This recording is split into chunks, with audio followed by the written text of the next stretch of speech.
Have you ever been in a relationship or maybe just watched one from the outside where it feels like one person is always the victim and the other is always the tyrant? It's this exhausting, frustrating cycle. Okay, let's get into this. Because what if I told you it's not about someone being a bad person, but about a breakdown in the system itself?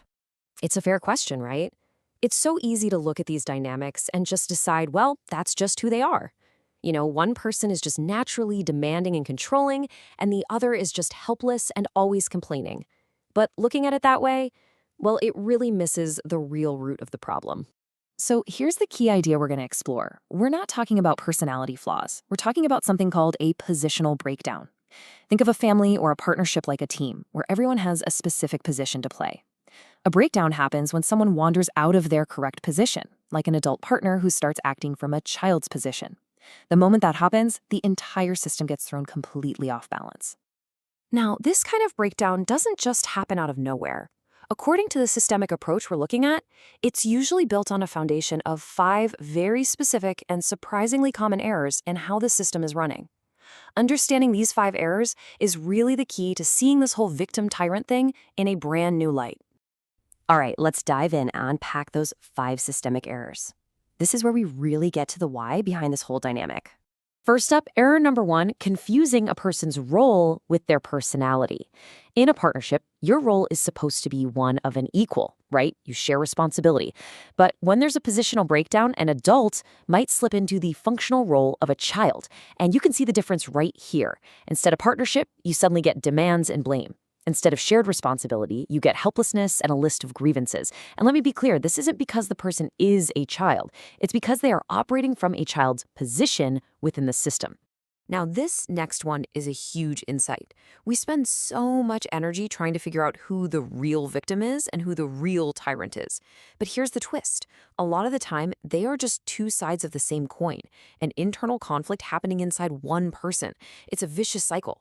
The mind starts with a justification. I'm helpless, I can't do this, which immediately puts you in the victim role. But from that feeling of powerlessness, the very next move is often accusation. It's all your fault, you're bad. And bam, you've flipped into the aggressor role. It's not 2 different people, it's 2 tracks running in the brain, justification and accusation. So why does that crazy cycle even exist? Well, often it's being driven by a super deep subconscious program we picked up in childhood, the I must be good program. Now, this isn't really about morality. It's a survival strategy. Think about it. As a little kid, the fear of losing your parents' love or safety feels like a life or death situation. So the mind creates a simple rule: be good to survive. The problem is, you can't have good without bad. This sets up a constant internal war that needs characters to play out the drama. A good victim who suffers unjustly, and a bad tyrant who's to blame for it all. Let's move on to our 4th error, and this one digs into the deeper family system.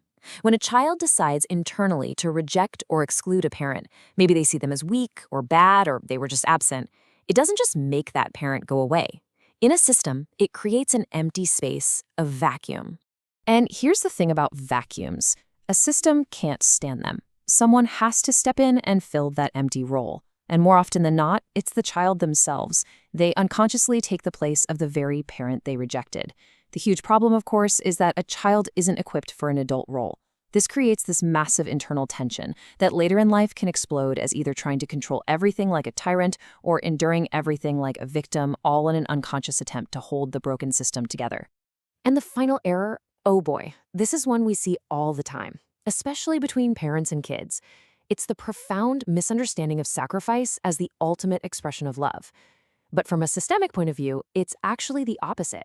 When a parent says, I'm giving my entire life for you, and literally puts their child at the center of the family universe, it throws the whole system out of whack. It forces the child into a role they were never meant to have, the role of being the reason for their parents' existence.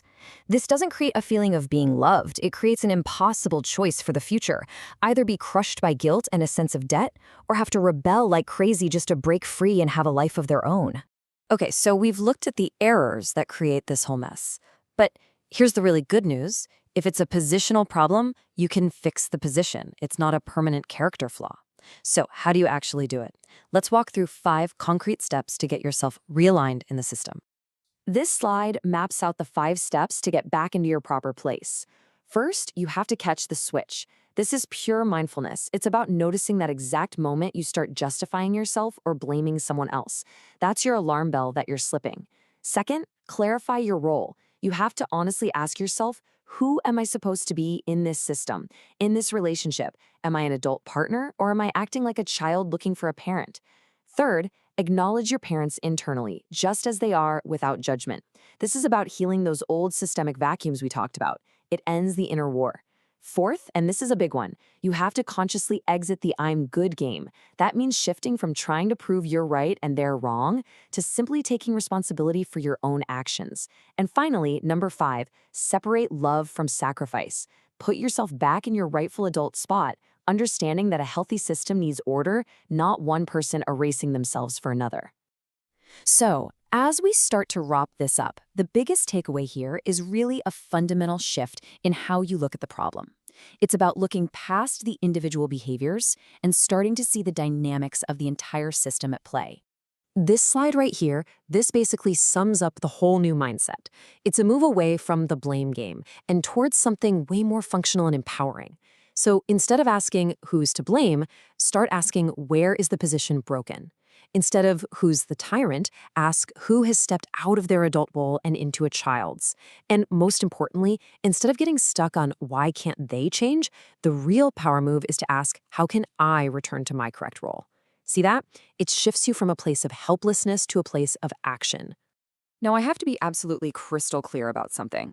This entire systemic analysis has a hard, non-negotiable boundary. If there is physical abuse or any threat to your life and safety, this is not a system you try to fix. It is a situation you need to leave. The primary task of life is to continue, to develop, and your safety is everything, period. And just so you know, the principles we've been walking through today are based on the framework and the work of what's known as the systemic method, which really focuses on these kinds of positional dynamics in all areas of life. So we'll leave you with this question to chew on. The next time you see this victim-tyrant dynamic playing out, whether it's in your own life or someone else's, can you look past the obvious behavior and see the broken system underneath? Can you focus on fixing the position, not just blaming the person? Because answering that question, well, it could change everything.